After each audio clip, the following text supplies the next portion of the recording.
প্রিয় শিক্ষার্থীরা, এখন আমরা প্রশ্নবিচিত্রার প্রথম পর্যায়ক্রমিক মূল্যায়নের অন্তর্গত মডেল কোশ্চেন পেপার 21 এর 1 এবং 2 এর দাগের সমাধান করব। মডেল কোশ্চেন পেপার সমাধান সংক্রান্ত অন্যান্য ভিডিও লিঙ্ক এই ভিডিও ডেসক্রিপশন বক্সে দেওয়া আছে। 1 এর দাগ, সঠিক উত্তরটি নির্বাচন করো। প্রথম সমস্যা, কোনো মূলধন 10 বছরে দ্বিগুণ হলে বার্ষিক সরল সুদের হার। মনে করি বার্ষিক সরল সুদের হার R%, আসল P টাকা। শর্তানুসারে P প্লাস P টাকার সুদ P ইন্টু T এক্ষেত্রে 10 ইন্টু R/100 ইকুয়ালস P টাকার দ্বিগুণ অর্থাৎ 2P টাকা, বা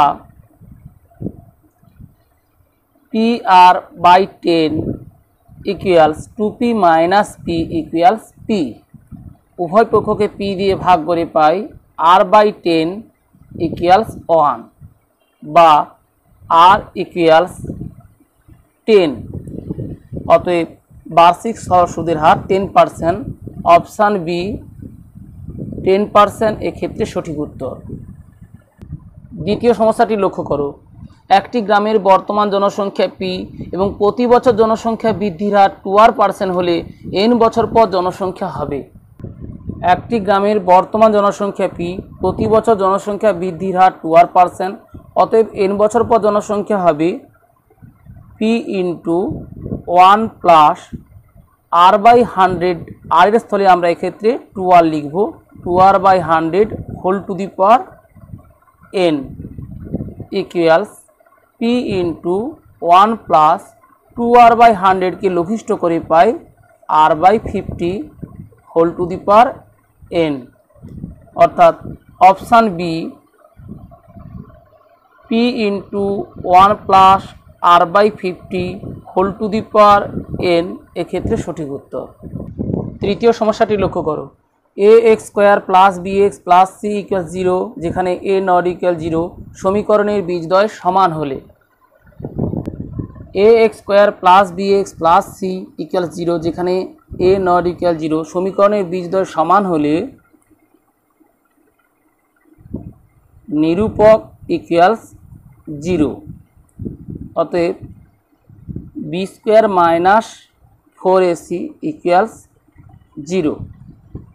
প্রদত্ত 4টি সম্ভাব্য উত্তরের প্রতিটি ক্ষেত্রে c সমান দেওয়া আছে, সুতরাং এখান থেকে আমরা c সমান নির্ণয় করে নেব, বা minus 4ac equals minus b², বা c ইকুয়ালস b²/4a। অতএব option B c equals b²/4a সঠিক উত্তর। চতুর্থ সমস্যাটি লক্ষ্য করো। √2-1 এর অনুবন্ধীকরণী। √2-1 এর অনুবন্ধীকরণী মাইনাস √2-1।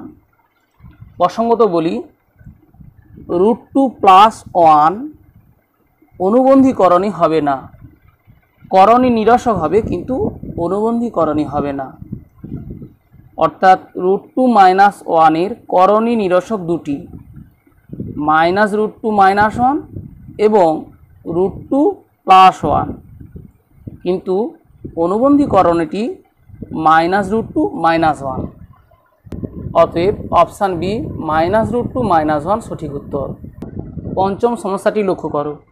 AB ও CD দুটি সমান্তরাল জ্যায়ে প্রত্যেকটি দৈর্ঘ্য 16 সেমি, বৃত্তের ব্যাসার্ধ 10 সেমি হলে জ্যা দুটির মধ্যে দূরত্ব। যেহেতু AB এবং CD দুটি সমান্তরাল জ্যায়ের প্রত্যেকটি দৈর্ঘ্য 16 সেমি, সুতরাং জ্যা দুটি কেন্দ্রের বিপরীত পার্শ্বে অবস্থিত। ধরি ও কেন্দ্রীয় বৃত্ত, ও কেন্দ্রীয় বৃত্তের কেন্দ্র O থেকে AB এবং CD জ্যায়ের উপর যথাক্রমে OP এবং OQ লম্ব অঙ্কন করা হলো। অতএব OP লম্ব AB এবং OQ লম্ব CD, যেহেতু AB এবং CD সমান্তরাল, সুতরাং QOP সমরেখ। এবং আমরা জানি সমান দৈর্ঘ্যের যে কেন্দ্র থেকে সমদূরবর্তী, অর্থাৎ OP সমান OQ। অতএব PQ সমান 2 ইন্টু OQ সমান 2 into square root of OD square minus QD square.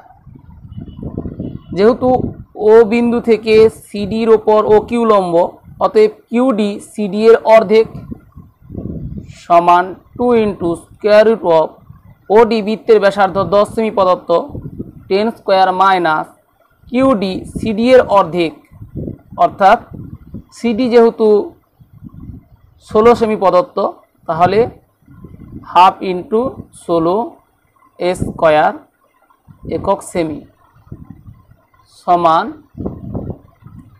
2 into square root of 10 square minus 8 square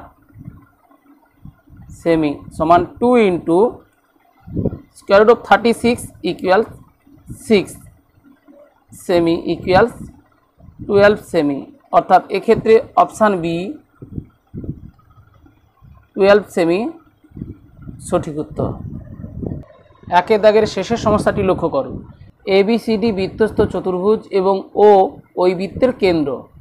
কোণ সিওডি সমান 120 ডিগ্রি এবং কোণ বিএসি সমান 30 ডিগ্রি হয়, তবে কোণ বিসিডি এর মান।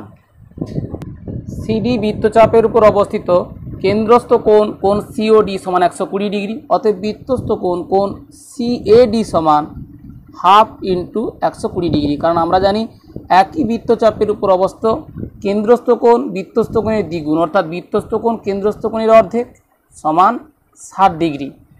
অতএব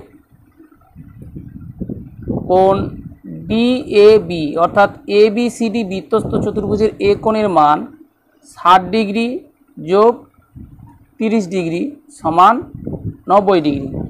যেহেতু এবিসিডি বৃত্তস্থ চতুর্ভুজ, অতএব কোণ বিসিডি অর্থাৎ এবিসিডি বৃত্তস্থ চতুর্ভুজের সি কোণের মান সমান 180 ডিগ্রি মাইনাস 90 ডিগ্রি সমান 90 ডিগ্রি। অর্থাৎ এক্ষেত্রেও অপশান বি 90 ডিগ্রি সঠিক উত্তর। প্রসঙ্গত বলি, 6টি সমস্যার ক্ষেত্রেই আমরা দেখলাম অপশান বি সঠিক উত্তর। 2 দাগ, নিচের প্রশ্নগুলির উত্তর দাও। প্রথম সমস্যা, বার্ষিক 5% সরল সুদের হারে কত টাকার মাসিক সুদ 1 টাকা হবে তা নির্ণয় করো। মনে করি আসল পি টাকা, শর্তানুসারে পি ইন্টু টি এক্ষেত্রে 1 মাস। আমরা জানি PT R by 100 equals I, এই সূত্রে টি বছর এককে প্রকাশ করতে হয়, তাহলে 1 মাস সমান 1/12 বছর ইন্টু আর এর মান এক্ষেত্রে 5 বাই 100 ইকুয়ালস ইন্টারেস্ট 1 বা 5p বাই 12 ইকুয়ালস 100 বা p equals 100 into 12 by 5 equals 240। অতএব নির্ণয় আসল বা মূলধন 240 টাকা। 2 দাগের দ্বিতীয় সমস্যাটি লক্ষ্য করো। X square minus x equals k into 2x minus 1 সমীকরণের বীজদ্বয়ের সমষ্টি শূন্য হলে কে সমান কত? X square minus x equals k into 2x minus 1। সমীকরণটিকে আমরা দ্বিঘাত সমীকরণের সাধারণ আকারে সাজিয়ে নিই। X square minus x minus 2kx plus k equals 0 বা x square minus 1 plus 2k whole into x plus k equals 0, অর্থাৎ a x square plus b x plus c equals 0 ফর্মে সাজিয়ে নিলাম। এক্ষেত্রে a equals 1, b equals minus of 1 plus 2k, c equals k. প্রদত্ত সমীকরণের বীজদ্বয়ের সমষ্টি শূন্য। আমরা জানি a x square plus b x plus c equals 0, দ্বিঘাত সমীকরণের বীজদ্বয়ের সমষ্টি মাইনাস বি বাই এ। তাহলে মাইনাস বি বাই এ যদি শূন্য হয়, যেহেতু এ নট ইকুয়াল 0, তাহলে minus B equals 0 into A equals to 0, অর্থাৎ বি ইকুয়ালস 0। সুতরাং সরাসরি আমরা এক্সের সহগ এক্ষেত্রে বি ইকুয়ালস 0 লিখতে পারি, অথবা বীজদ্বয়ের সমষ্টির সূত্র বসিয়ে দিতে পারি। মাইনাস বি এর মান মাইনাস 1 প্লাস 2k বাই এ এর মান 1 ইকুয়ালস 0, অর্থাৎ minus B by A equals 0, বা মাইনাস প্লাস হয়ে গেল 1 প্লাস 2k ইকুয়ালস 0 ইন্টু 1 0, বা 2k ইকুয়ালস মাইনাস 1, বা k ইকুয়ালস মাইনাস 1 বাই 2। অতএব k নির্ণয়মান সমান মাইনাস 1/2 বা k সমান মাইনাস 1/2। তৃতীয় সমস্যাটি লক্ষ্য করো। এ বি সি ত্রিভুজের পরিকেন্দ্র ও এবং ডি বিন্দু বিসি এর মধ্যবিন্দু। কোণ বিএসি সমান 40 ডিগ্রি হলে কোণ বিওডি সমান কত? সি ও যুক্ত করা হলো। বিসি বৃত্তচাপের উপর অবস্থিত বৃত্তস্থ কোণ কোণ বিএসি সমান 40 ডিগ্রি। অতএব কেন্দ্রস্থ কোণ কোণ বিওসি সমান 2 ইন্টু 40 ডিগ্রি ইকুয়ালস 80 ডিগ্রি। এখন ত্রিভুজ বিওডি ও ত্রিভুজ সিওডি এর ওডি সাধারণ, ওবি সমান ওসি, একই বৃত্তের ব্যাসার্ধ, এবং বিডি সমান সিডি, যেহেতু ডি বিসি এর মধ্যবিন্দু।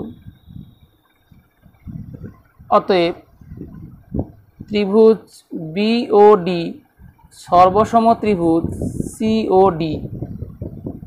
অতএব কোণ বিওডি সমান কোণ সিওডি, এরা অনুরূপ কোণ, সমান হাফ ইন্টু কোণ বিওসি সমান half into 80 degree equals 40 degree. 2 দাগের চতুর্থ সমস্যাটি লক্ষ্য করো। একটি বৃত্তের দুটি যে এবি এবং এসি পরস্পর লম্ব, অর্থাৎ এ কোণ 90 ডিগ্রি। এবি সমান 4 সেমি এবং এসি সমান 3 সেমি হলে বৃত্তটির ব্যাসার্ধ কত? ধরি ও কেন্দ্রীয় বৃত্তের এবি ও এসি যে দুটি পরস্পর লম্ব, এবি সমান 4 সেমি, এসি সমান 3 সেমি। যেহেতু এবি লম্ব এসি, অতএব কোণ বিএসি সমান 90 ডিগ্রি। অতএব কোণ বিএসি অর্ধবৃত্তস্থ কোণ। অতএব ত্রিভুজ এবিসি এর বিসি অতিভুজ বিসি সমান square root of AB square plus AC square সমান square root of 4 square plus 3 square সেমি ইকুয়াল স্কোয়ার রুট অফ 16 প্লাস 9 equal square root of 25 equals 5 সেমি। অতএব বৃত্তটির ব্যাস 5 সেমি, সেখান থেকে আমরা বৃত্তটির ব্যাসার্ধ সমান পাব 1/2 ইন্টু 5 সেমি ইকুয়ালস 2.5 সেমি। 2 দাগের শেষের সমস্যাটি লক্ষ্য করো। একটি লম্ববৃত্তাকার চোঙের বক্রতলের ক্ষেত্রফল সি বর্গ একক, ভূমির ব্যাসার্ধ আর একক এবং আয়তন ভি ঘন একক হলে সি আর বাই ভি সমান কত? লম্ববৃত্তাকার চোঙের ভূমির ব্যাসার্ধ সমান আর একক প্রদত্ত। মনে করি উচ্চতা এইচ একক। শর্তানুসারে এক্ষেত্রে বক্রতলের ক্ষেত্রফল সি বর্গ একক দেওয়া আছে। বক্রতলের ক্ষেত্রফল সমান ভূমির পরিধি ইন্টু উচ্চতা 2 পাই আর এইচ ইকুয়াল সি, এবং আয়তন ভি ঘন একক দেওয়া আছে। আয়তন ভূমির ক্ষেত্রফল ইন্টু উচ্চতা অর্থাৎ পাই আর স্কোয়ার এইচ ইকুয়াল ভি। এখন সি আর বাই ভি সমান সি এর মান তাহলে 2πr/h into R by V এর মান πr² ইকুয়ালস লব হর থেকে পাই কেটে দিলাম 2r² বাই r² কেটে দিলাম সমান 2। অতএব সিআর বাই ভি সমান 2 বা নির্ণেয় মান সমান 2। আশা করি মডেল কোশ্চেনের পার্ট 21-এর 1 এবং 2 দাগের সকল সমস্যার সমাধান কৌশল বুঝতে পারলে। বুঝতে কোনো সমস্যা হলে কমেন্টসে জানাও।